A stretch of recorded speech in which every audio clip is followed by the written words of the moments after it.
course. Yes, because I mean, you need money, you need to spend, right? So you would need to have money with you. So the safest way is to have your card, your bank account, your resident. Using the Indian card, they will end up paying very high commissions. You will be paying, yes. So, I mean, what I do is I see when the rate is low and then I go and I change all my money and send it to my bank account. Because, I mean, that's how you're living in a globalized world. Excuse me, you just answered my question. If I can say something. No. Okay, so we will have to, please, everyone, we have more than 100 participants here. So if everyone will start interrupting with questions, it will get yeah, no, you just answered. Yes, we will answer. We will give attention to all of the questions. Okay. So regarding the bank account, what amount we should carry while arriving in Italy in cash? If you have any suggestions regarding this. Again, it depends on you, but have at least 100 euros with you in your pocket. Okay. You would require it maybe for a taxi from the airport to the accommodation where you stay. But that's the minimum amount I can recommend. It could go, I mean, again, depends on you. You could carry it through your Forex also. The Forex card works well here for when you're starting off to take money and come. It's also the safest way to come. So then in case you lose the card, you can block it instantly. So yeah, it works. Okay, I believe we have, do you suggest we pre-book the taxi on the airport, or is it easily available? Depends on the city. Where it depends on the city. Which airport will you be landing at? Yes, and you can also use Uber. There's Uber everywhere. You can use Uber. So, yeah. There is an app for taxi, which is called,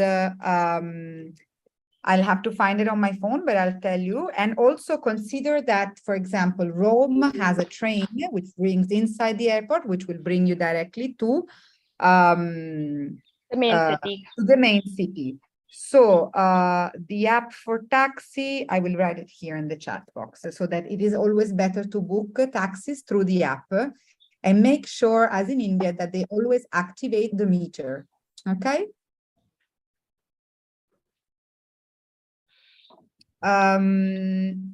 Fiumicino Airport, Rome. What about this? Yes, from Fiumicino there is a train which will bring you for sure to Termini station. From there you can get the metro. Okay, the app for the taxi is called Free Now.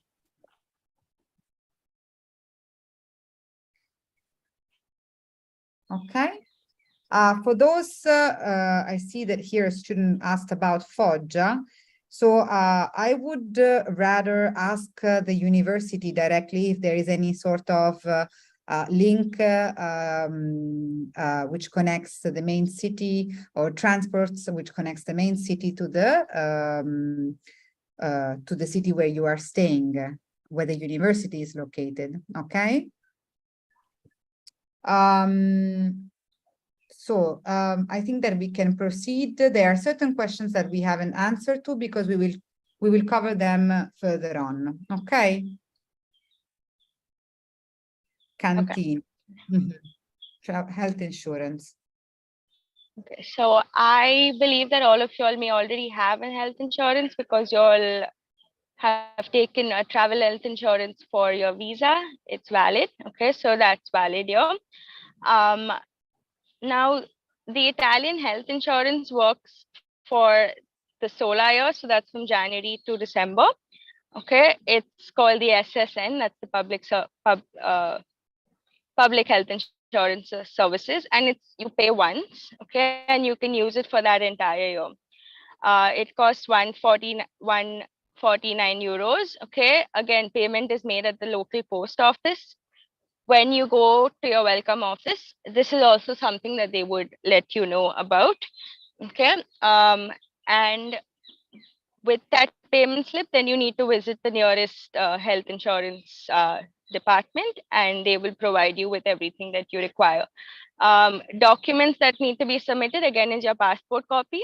Okay, you would require a receipt copy, the residence permit receipt copy at this point of time. So you can do this after you submit your residence permit kit. And then your enrollment copy and the Codice Fiscale. Okay, so you would also require to go to the Agenzia Entrata or the international office and get your Codice Fiscale by that time. Okay, and it's a very beautiful health insurance, I would say, because if you ever fall sick, if you're ever in an emergency, you can just call up the ambulance and they're there for you. Thank you, Chiara. Okay. Accommodation. Then, sorry, accommodation. I think Rahul gave a few tips with regards to accommodation, and that would be what I would let you know. I mean, the international office will help you. Okay, they will provide you with the websites that they have connections with. Okay, they will also provide you with either accommodations at the hostels. Majority of universities do have hostel accommodation, so for the first few months, if you want, take advantage of that. They're beautiful places. You make a lot of friends, international friends as well. They have gyms, they have endless amount of things. Then you also have your regional accommodations and then your private accommodations. There are apps also like Idealista, Housing Anywhere, Spot a Home. So many of them are available. One very important thing is go and see the place, okay, before you ever book a place.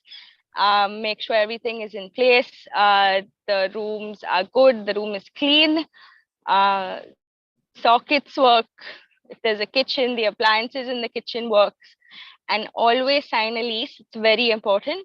Okay, even as an international student, you do receive a lease.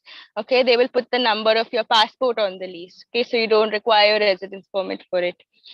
And if it is in Italian, you can always ask for a translation in Italian before you sign it. Okay, please, or take the time to sit and read it, translating using Google Translate, but read the entire lease before you sign anything. Yes. Okay, Chiara, there is Ashwarya who's asking since before. I have my accommodation. I have a lease agreement, but it is conditional. The landlady needs fiscal code for registration and for official lease agreement to be made. So I am asked to get fiscal code before I enter my accommodation. Now, I was waiting to answer to this question because one of the suggestions that I would like here to deliver to you is to make sure to see the apartment and meet the landlord before signing any sort of agreement. Okay, I'm telling you this from the bottom of my heart because you never know who you have on the other side of the screen, or I don't know how you got in touch with this lady.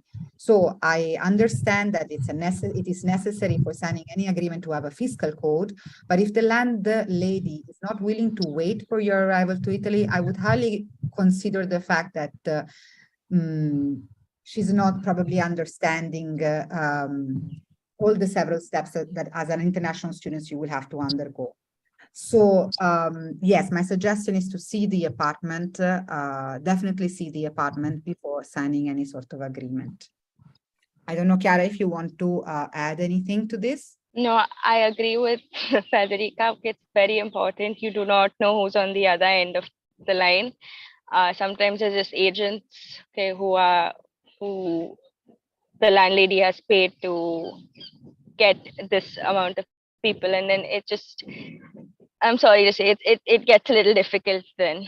Okay, so just be very prudent, be very vigilant, okay, about these things. Okay, it's not a small thing. See the apartment first, then sign anything. Okay. Perfect. And since Jasmine just asked if we have any suggestion on where to look for an accommodation in the meanwhile, I mean, as a temporary, I mean, place until they get a flat and a proper lease agreement, I would suggest to have a look and to book only on reliable accommodation providers such as booking.com and also Airbnb. I know that it can be a little bit expensive, but at least we are sure 100% that whoever is on booking.com has been already, how can I say? Verified. They're all verified. Exactly. There is also another platform, Housing Anywhere, that we have heard that many students are using. But of course, the most popular outsourcers are booking.com and Airbnb. Okay. Italian language classes. I hope all of you all have at least started learning a little bit of Italian, like where do I go to the bathroom? Can I get a coffee? Okay, so just start off with a little bit. You can even start off with Duolingo. But every university offers free Italian language classes. I believe now that also it's part of credits for every degree. I have it as a mandatory subject, so it's good. And also you have the local language libraries. You have community centers. They all offer free Italian language classes for international people. So you also make a lot of friends. It's really nice. Then supermarkets. You'll find a supermarket at every corner. Here we have an example of one called Conad. A suggestion, make a membership card, because then you get points when you're shopping and you could always use it later on for discounts and things like that. Try the fresh produce. You have small little local markets where you can also get food. I have lost a lot of weight in Italy. I don't know why. I'm eating a lot, but because everything is so fresh and delicious, and I mean, it's good for your body. So yes, try the fresh produce. And your canteens will also always give you salad and vegetables and things with your food. So take it. Then we have something called the ISE, okay, Parificato. This is required for either your tuition fee waivers, okay, or required for your scholarship. And also it is also required for the Erasmus Plus program if that's something that you wish to do. Documents for this is the family composition for this year, your income certificate according to the year that they ask you for. This differs from region to region. And I bet if you ask Uni-Italia, they will help you prepare everything. So you have no worries about that. Once your documents are ready, you would need to come to Italy with the original documents and submit them at your local CAF. Some universities like Milan, University of Milan, they do it online for you, so you can check that out. And ask your international office, they will help you with that, for especially the appointment at the CAF center. You can also do it online. There is a website where you can look at the nearest CAF to your accommodation and go there. It is free. Okay, please do not pay anybody for an ECU. It is free. Okay, if anybody says, oh, I'll get it done for you for 10 euros, please, it is free. Okay, so you just need to take that one step of going to the office and giving them your documents. Deadlines for this is as per the scholarship programs or before February. Okay, so if you're not a part of the scholarship programs, you can get it done before February. I added this one thing here because I found it very important, and I noticed that a lot of students were panicking with regards to it. Is if you are a scholarship holder, please complete your credits as soon as possible. Okay, because there are deadlines for completing the credits if you are a scholarship holder, and exam dates may not coincide with those deadlines. Okay, and remember that professors are very, very strict about the dates. They will not move dates from here to there because they take the trouble to do this for you. You have 3 turns to complete an exam. Some of them have more, but please try finishing it off in the first turn or the second turn if you can, and get your credits in hand. And I think I'm done. Perfect. Are there any questions? Now we'll go through the questions. Okay. Is embassy legalization mandatory for ISE in Lazio region? Yes, it is. It is, and in case you are applying in Mumbai, I mean, please consider that we as Uni-Italia representatives can guide you in the process. Do online payment available? Okay, are online payments available everywhere in Italy instead of giving cash as India have UPI payments? Okay, now, yes, Chiara, to you. I use my card on my phone. Okay, I can just tap my phone anywhere. It works perfectly. It's Google Pay or any NFC app. Okay, so even the bank accounts, the banks themselves have an app where you could use their NFC cards. So yeah, you may need to keep, it depends on the city also, and you may need to keep some cash with you, maybe for like a 10 euros for a coffee. And coffee is not 10 euros, it's less than that, but just in case. Emergency money. Emergency money, always have some cash with you. Okay. If we want to apply for a scholarship in the second year when we are already in Italy, then what about the documents? Do we have to bring the documents now only with us? You can apply while you are in Italy, and we as Uni-Italia representatives, we can help you from our offices located in the Consulate General of Italy in Mumbai, and very soon we will open also in Bangalore and New Delhi. Okay, if we have an overseas medical insurance from our home country, do we still require to apply for one in Italy?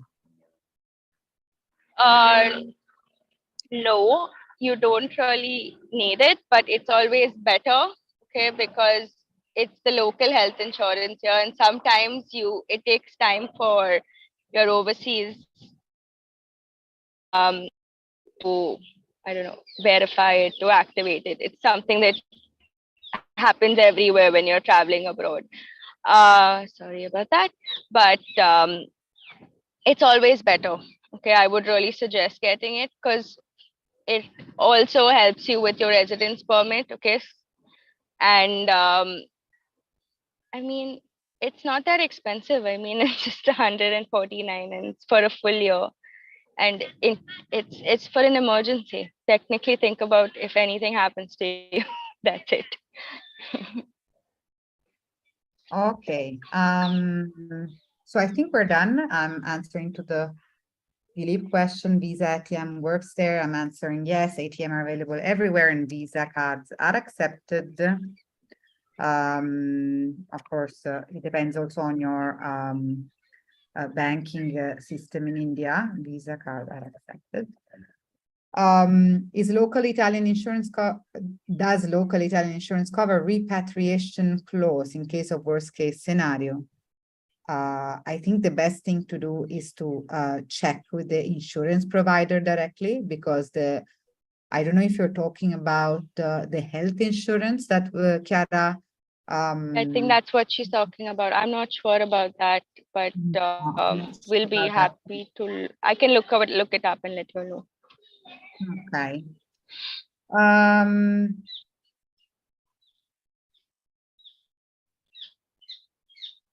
If there's a Ministry of External Affairs apostille, still we need consular attestation in Israeli documents? Yes, you do. Will the recording of this meeting be available? I ended up getting the meeting link a little late. Yes, definitely. The webinar will be saved and available on our YouTube channel. We will send you the link at the end of the session. What mode of transport would you suggest as safe in the evening if we want to travel from airport to our respective places, colleges? Where are you staying? In which city are you staying? Of course, the taxi is the safest place. If you have luggage, yes, the taxi is the best thing to do. You also have to consider that during the night or early morning, public transport might not be functioning. So please check on the relevant apps to see if to check the timetables of the public transports. Okay. Moving to Rome for Masters in Business School. How is the public transport connectivity? Is it Rome okay is to beautiful. 8-9 kilometers away? There is one best thing to do. If you check on maps and Google Maps, you'll be able to verify if there are connections. Not only, I mean, you'll be able to verify not only the road by car, but also the connectivity by public transport from point A to point B. So I've always used Google Maps for this, and I can say that it's pretty, I mean, Well connected. Yes. Yeah. The only thing, of course, in Italy, you will not have Calipili. So you have to consider that you will have to, I mean, taxis are quite expensive. Uber are quite expensive. So the way we as Italian commute in Italy is usually either by a car or public transports. Metro works very well. Bus depends on the city. If you live in a small city, the connectivity, of course, will be better than in big cities, but this is obvious. I mean, so.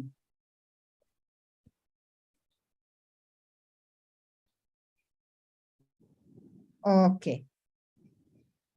So. Just a second. No, Actually, yeah, some of please my write the question in the chat box. We I cannot. have put it 4 times. Can you please reply to that? Because we were a bit late for the presentation. Can we just get the presentation? Yes, yes, I have replied that yes, you will all get the presentation. They will be saved on our YouTube channel. So you'll all get the link and you'll be able to rewatch it as many times as you wish. And of course, if you have any further doubts, we have offices in India. We are there to assist you. This is our scope. This is our core business. We are not a consultancy. We are not a private body. We are the official center for promotion of the higher education system in around the world.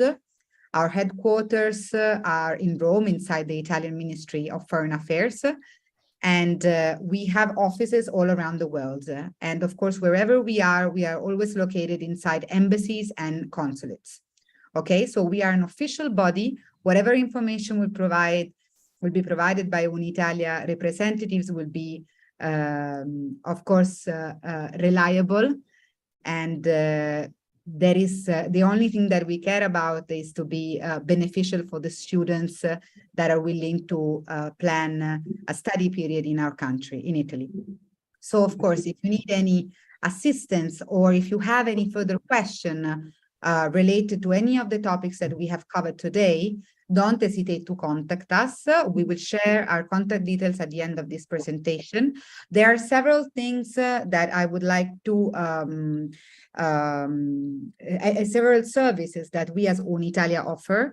We include in our assistance the guidance in the course selection and application in case there are any of you attending this webinar who have not yet applied to an Italian universities and are thinking to do so. So we provide help and assistance in applying to an Italian university. We guide, we assist in the pre-enrollment application. We assist in the declaration of value application, in the legalization of documents for scholarship purpose. And also, and this is a crucial part, we guide the students in the documents preparation for study visa applications. Okay. So in case, and of course, we also do translations and other single services. So if you need any sort of assistance or help, which falls under any of these categories just mentioned by me, please just contact us. We would be more than happy to guide you. As mentioned before, we have our headquarters in India, in Mumbai, inside the Consulate General of Italy. We are soon, very soon, in the next month, opening an office inside the Embassy of Italy in New Delhi and inside the Consulate General of Italy in Bangalore. And we will be able, we are providing assistance to students all across the country since 2017. Okay, so please don't hesitate to get in touch with us. And I hope you enjoyed the webinar.